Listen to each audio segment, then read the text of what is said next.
काय तंत्र मंत्र वगैरे गोष्टी करतायत। महाराष्ट्रामध्ये अंधश्रद्धाविरोधी कायदा आहे, त्यांनी त्यानुसार तक्रार दाखल करावी। मग आजही ठाण्यामध्ये तंत्रमंत्र कोण करतं? भिवंडीच्या जमिनीमध्ये जिवंत बकऱ्या कोण पुरतं?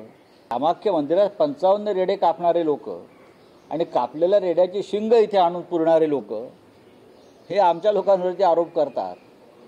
ही अत्यंत ही खरड राजकारणाची हास्य जत्रा आहे। एवढंच म्हणेन, चला हवा येऊ द्या, आता बस झालं।